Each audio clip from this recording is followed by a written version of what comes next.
आज new chapter start होगा। 12th class में मैथ में चैप्टर 8 है, जिसमें इसे हम एप्लीकेशन ऑफ इंटीग्रेशन कहते हैं, समाकलन का अनुप्रयोग। इसके बारे में आज हम लोग डिस्कस करेंगे। यानी अभी तक हमने इंटीग्रेशन का सारा नियम पढ़ चुके हैं। इंटीग्रेशन कैसे होता है, इसका कौन कौन सा फॉर्मूला है। इंटीग्रेशन दो टाइप का होता है, वो भी डिस्कस हो गया था। इनडिफिनिट इंटीग्रेशन और क्या था, डिफिनिट इंटीग्रेशन। सबका प्रॉपर्टी रूल सब कुछ खत्म हो चुका है। अब इतना जो इंटीग्रेशन हम पढ़े हैं, इसमें इतना जो टफ प्रॉब्लम बनाए हैं, इसका क्या कहीं कोई यूज है कि नहीं है, एप्लीकेशन है या नहीं है, अब आगे हमें यहाँ पर पढ़ना है। ऐसे हर एक टॉपिक पढ़ने का एक मकसद होता है, उसका कहीं न कहीं दैनिक जीवन में या तो साइंस में या तो मैथमेटिक्स में कहीं न कहीं उसका उपयोग होता है, तभी हम उस चीज़ को क्या करते हैं, पढ़ते हैं। जिसका कोई यूज नहीं रहेगा उसका कोई पढ़ाई भी होता है नहीं होता है। तो इंटीग्रेशन का इतना हार्ड फॉर्मूला पढ़े, लंबा प्रॉब्लम था, है ना, तो इसका भी एक यूज होता है। अब कहाँ पर यूज होता है जो देखिएगा, तो इंटीग्रेशन का ज़्यादातर का यूज होता है किसी भी बाउंडेड एरिया का क्षेत्रफल निकालने में होता है। बाउंडेड एरिया का मतलब समझते हैं, कोई घिरा हुआ क्षेत्र है तो उसका क्षेत्रफल निकालना है। जैसे कि हम बताते हैं, और ऐसा ऐसा क्षेत्र जो खतरनाक हो, है ना, जैसे कि मान लीजिए ये दिया हुआ है, इसको हम क्या करते हैं पता है, आयत, रेक्टेंगल। इसको क्या बोलिएगा, इसको रेक्टेंगल कहते हैं, ठीक है। आयत, इसका लंबाई दिया हो जाएगा, चौड़ाई दिया रहेगा, एरिया निकल जाएगा। एरिया क्या होगा, L गुने B हो जाएगा, आराम से निकाल लीजिएगा। स्क्वायर रहेगा, इसका एरिया भी निकाल लीजिएगा। सर्किल रहेगा, इसका भी एरिया निकल जाएगा, क्योंकि इसका रेडियस दिया हुआ है तो दिक्कत। उसी प्रकार से कोन रहेगा, जिसको शंकु बोलते हैं, इसका भी एरिया आप निकाल लीजिएगा। क्यूब रहेगा, इसका भी एरिया क्या होगा, निकल जाएगा। क्यूबाइड रहेगा, उसका भी एरिया क्या होगा, निकल जाएगा। स्फेयर रहेगा, उसका भी एरिया क्या होगा, निकल जाएगा। ये सब का एरिया हम क्यों निकाल लेते हैं आसानी से, और ये सब का एरिया निकालने के आप लोग पढ़ चुके हैं, क्योंकि ये सब एक डिफिनिट शेप देता है। स्पेशल शेप में, जैसे सर्किल स्पेशल शेप में, कोन स्पेशल शेप में, स्क्वायर स्पेशल शेप में, इसलिए ये सब का एरिया हम लोग क्या करते हैं, फॉर्मूला की मदद से निकाल लेते हैं। लेकिन यदि फिगर ऐसा रह गया, यदि फिगर क्या रह गया, इस प्रकार से रहेगा और इसका एरिया कहेगा निकालने के लिए, तो क्या निकाल सकते हैं इसका एरिया, इस प्लेन का एरिया निकालने के लिए क्या निकल पाएगा, नहीं निकल पाएगा, है ना। यदि फिगर ऐसा रह गया, सपोर्टेड, यदि फिगर ऐसा रह गया है ना इस प्रकार से, और इस प्लेन को कहेगा एरिया निकालने के लिए, क्या निकल सकता है इसका एरिया, आप लोग निकाल सकते हैं। अभी तक जितना पढ़े हैं, अपने दिमाग के अनुसार पर यहाँ तक एरिया निकलेगा, नहीं निकल सकता है। इसी प्रकार से और खतरनाक रहता है। देखिए खतरनाक क्या रहेगा, मान लेते हैं कि ऐसा दिया हुआ सपोर्ट है, और इसको नीचे से यहाँ पर ऐसे काट दिए हैं, और इसका एरिया कहेगा निकालने के लिए, समस्या है, निकालना है। इस प्रकार से फिगर हो गया सपोर्टेड, ऐसा फिगर हो गया, और इस प्रकार से यहाँ पर ऐसा हो गया, इसका एरिया कहेगा निकालने के लिए, क्या है निकालना है, समस्या तो है। तो ये सब को एरिया हम यहाँ पर निकालने के लिए सीखेंगे। वैसे प्लेन का एरिया निकालेंगे जिसको आज तक आप लोग निकालने के लिए नहीं सीखे हैं। तो इंटीग्रेशन के मदद से ये सब का सभी का एरिया क्या होगा, निकल जाएगा। इसका भी निकल जाएगा, इसका भी निकल जाएगा, इसका भी निकल जाएगा, इसका भी निकल जाएगा, है ना। तो इंटरेस्टिंग तो है ना। यानी ऐसे खतरनाक क्षेत्र का क्षेत्रफल निकाल सकते हैं जिसका आता पता नहीं कि इसका क्या नाम दे, इसका क्या नाम दे सकते हैं बताइए। जैसे हम लोग नामांकन करते हैं, जो अच्छा बढ़िया बच्चा होता है उसका जेंटलमैन नाम रख देते हैं, जो बदमाश होता है उसको खचड़वा नाम रख देते हैं, इस प्रकार से नामांकन देते हैं। तो ये सब का नाम दे दिए, सर्किल है, क्यूब है, स्क्वायर है, रेक्टेंगल है, क्यूबाइड है, स्फेयर है, लेकिन इसका नाम क्या दीजिएगा, दे सकते हैं, इसका नाम क्या दीजिएगा, दे सकते हैं। अब इसका नाम तो हम नहीं दे सकते हैं, लेकिन एरिया इसका हम निकाल सकते हैं, किसके मदद से, इंटीग्रेशन की मदद से। ये सब एरिया हम क्या कर सकते हैं, निकाल सकते हैं। कोई दिक्कत है, चलिए ठीक है। अब आइए इसको, ये सब का एरिया निकालने के लिए कौन कौन सा मेन पॉइंट दिखना पड़ता है। तो अभी हमने समझ लिया, इसका एप्लीकेशन में क्या पढ़ना होगा, प्लेन का एरिया निकालने के लिए पढ़ना है। क्या पढ़ना है? प्लेन का एरिया। इंटीग्रेशन का एप्लीकेशन क्या हो गया? मेन रूप से किसी भी प्रकार का प्लेन हो, कोई भी शेप में हो, कोई भी डायमेंशन में हो, उसका एरिया हम आराम से निकाल सकते हैं। तो एप्लीकेशन में मान देखिए, एप्लीकेशन यहाँ पर पढ़ना है टू फाइंड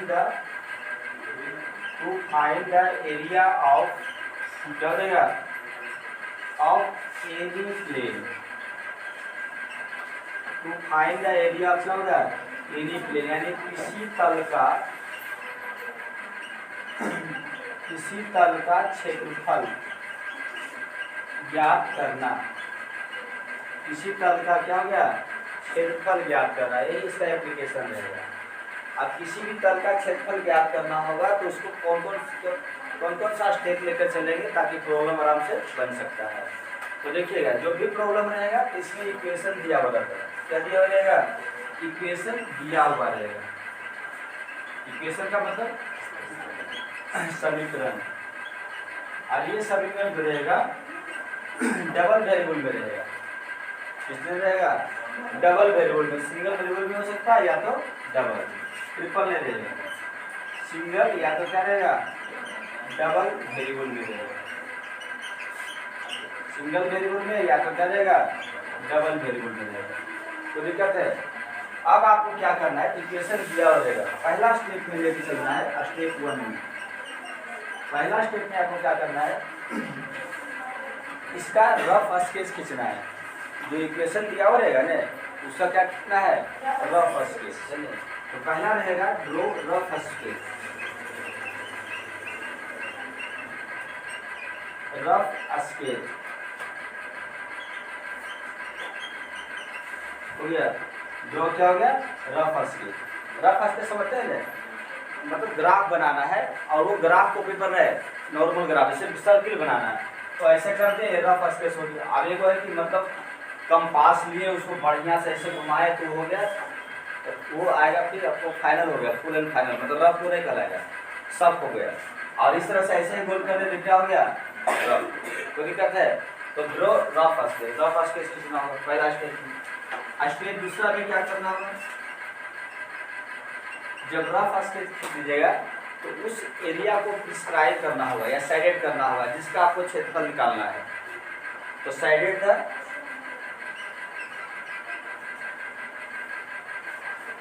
टू साइडेड या साइडेड करना है। साइडेड का हो जाएगा गिवन एरिया, जो दिया गया क्षेत्र है उसको छायांकित करना होगा। दिए गए क्षेत्र को क्या करना है? दिए गए भाग को या क्षेत्र को छायांकित करना है।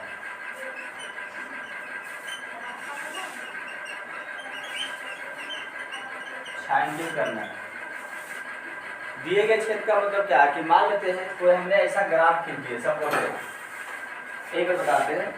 ये मान लीजिए एक ग्राफ खींचा, जैसे एक इक्वेशन है तो उसके अनुसार से ग्राफ सर्किल आ गया, और दूसरा इक्वेशन था उसके अनुसार से ग्राफ ऐसा आ गया, तो दिक्कत उसके अनुसार से ये आ गया।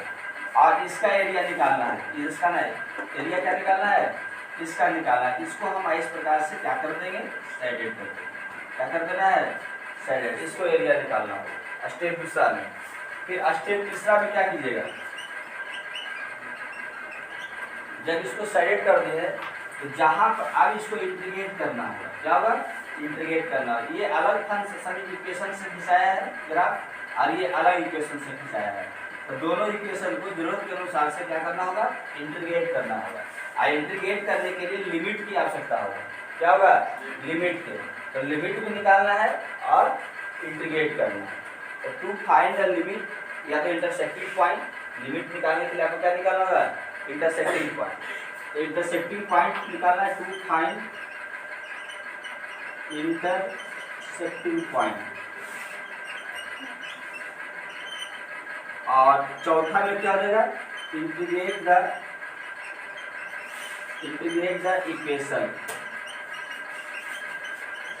इक्वेशन।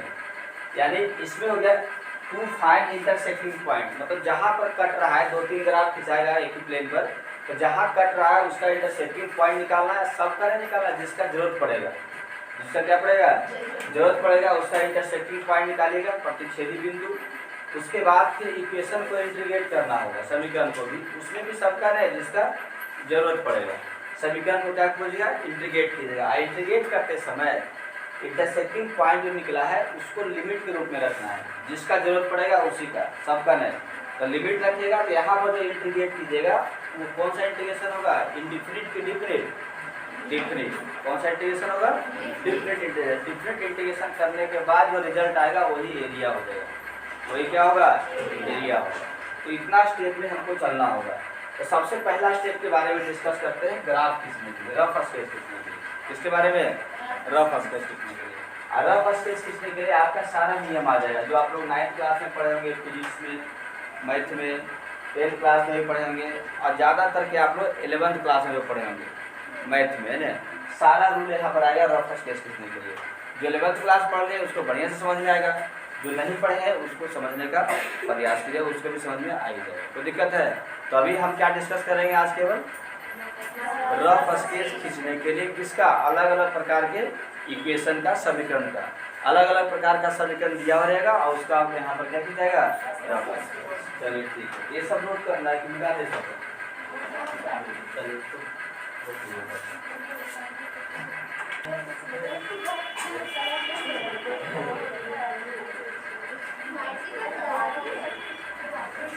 चलिए देखिएगा, अभी रफ स्केच खींचने के लिए सीखना है, यानी अलग अलग प्रकार का ग्राफ।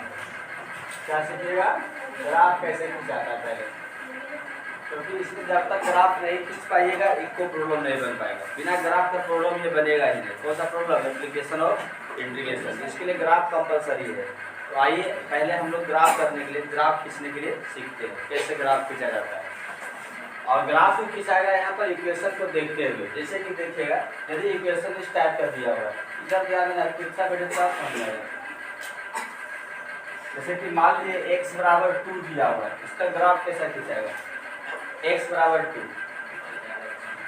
ठीक है, सबसे पहली बात ध्यान रखना है कि हमें एप्लीकेशन ऑफ इंटीग्रेशन जो पढ़ना है, इसमें प्लेन का एरिया निकालना होता है। इसका एरिया निकालना होता है प्लेन का। प्लेन के लिए x बाई एक्सिस होते हैं। कौन सा एक्सिस होते हैं, x बाई, इधर x, इधर x डैश, ऊपर बाई, नीचे क्या हो गया, बाई डैश।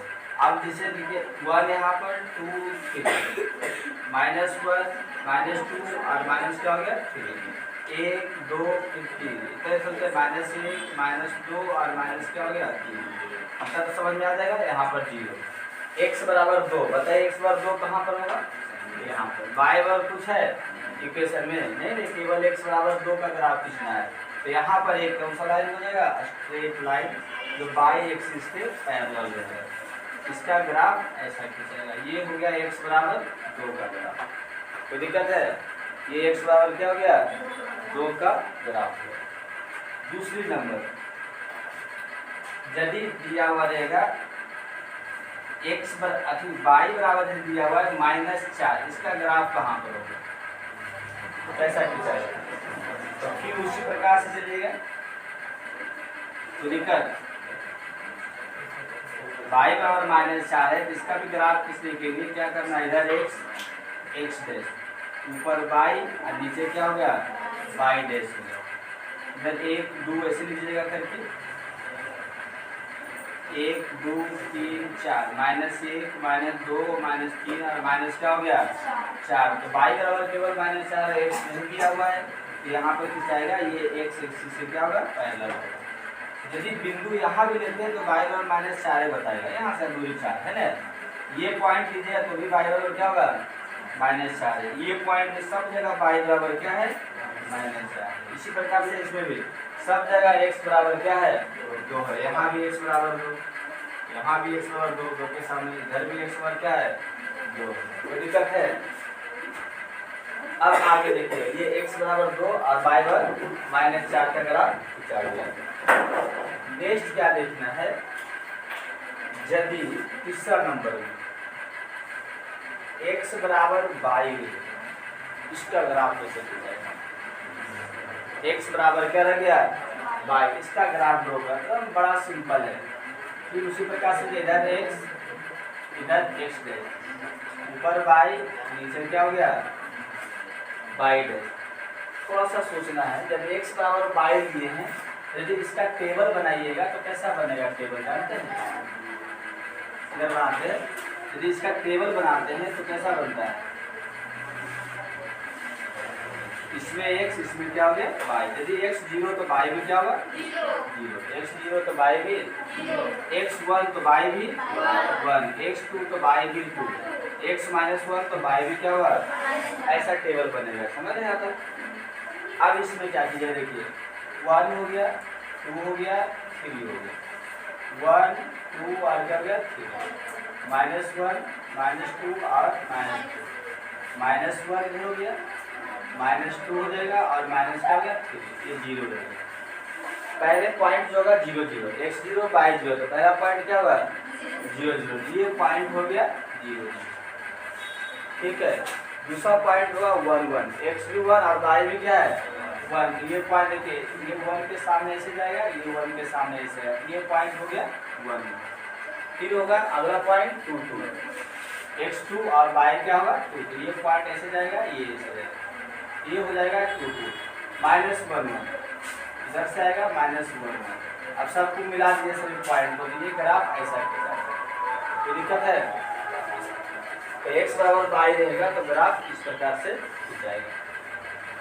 इसी प्रकार से सिमिलर देखिएगा, यदि गलबात में करना है x या बाई बराबर 2x रहेगा तो भी रफ केस में हमें ऐसा ही खींचना है।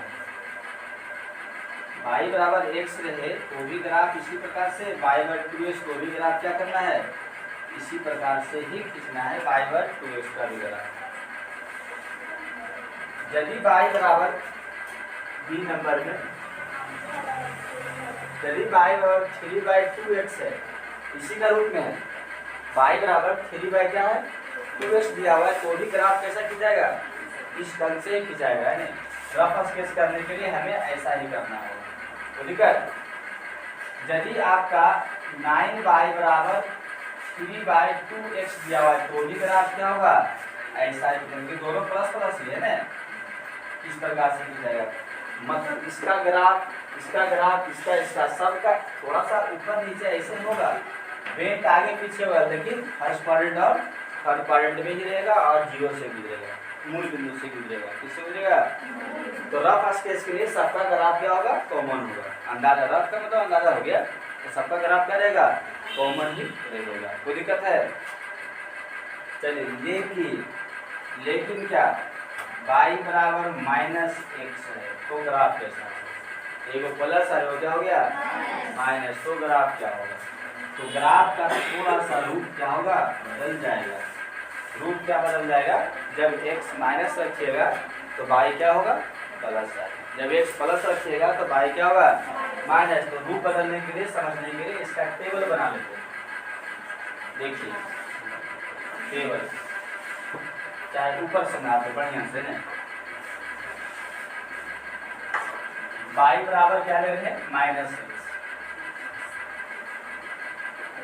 बाई बराबर -x, इसका ग्राफ खींचना है।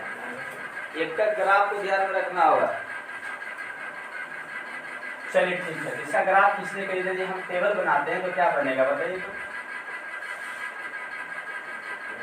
इधर x, इधर क्या हो गया बाई, 1 2 3 दफा, x बराबर 0 तो बाई बराबर 0, क्या होगा 0 में प्लस माइनस नहीं होता है, x 0 तो बाई 0, x बराबर 1 तो बाई बराबर -1। चलिए अच्छी बात, x बराबर 2 तो बाई बराबर माइनस, ठीक है, x बराबर -1 तो बाई बराबर प्लस। तो दिक्कत है, ये टेबल बन गया। अब ग्राफ के लिए देखिए, यहाँ 0 हो गया, 1 हो जाएगा, 2 हो जाएगा और 3, इधर 1 फिर 2 और 3, फिर -1 -2, फिर चलते -1 -2, ज़्यादा कटेंगे तो ये है ना। बताइए 0 0 पहले ये हो गया ऑरिजिन, मूल बिंदु x1 बाई -1 कहाँ पर होगा x1 और बाई -1 नीचे में बाई -1, ये पॉइंट होगा x1 के सामने, बाई क्या हो गया -1, बाई -1 के सामने और x1 के सामने। x2 by minus two, x2 ये वाला है और बाई माइनस टू इसके सामने इधर आएगा और इसके सामने देखिए हो गया, इसके भी सामने और इसके भी सामने x माइनस वन इधर है और बाई प्लस वन इधर है, तो सामने सामने क्या हुआ यहाँ पर हो जाएगा। अब इसको ऐसे मिलाइए, यानी प्लस माइनस रह गया, एगो कोई प्लस है वो कोई क्या रह गया माइनस, तो ये हो गया सेकेंड और फोर्थ, कोई दिक्कत।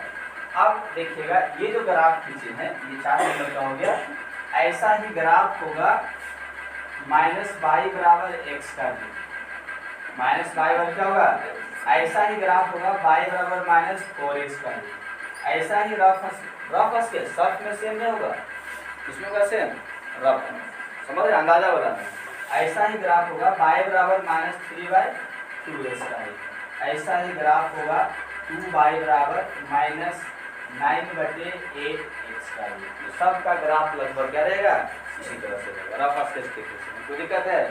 तो यानी दो ढंग का ग्राफ हमें सिंगल वेरिएबल रहेगा, तो या तो x दिया हुआ रहेगा तो बाई एक्सिस के पैरेलल, बाई दिया रहेगा तो एक्स एक्सिस का पैरेलल हो जाएगा। डबल वेरिएबल में अभी है कि x बराबर बाई के टर्म में रहेगा तो इस तरह से, x का बाई बराबर माइनस एक्स के टर्म में रहेगा तो इस तरह से ग्राफ, कोई दिक्कत है यहाँ तक। चलिए बहुत सारा ग्राफ है, नोट कीजिए।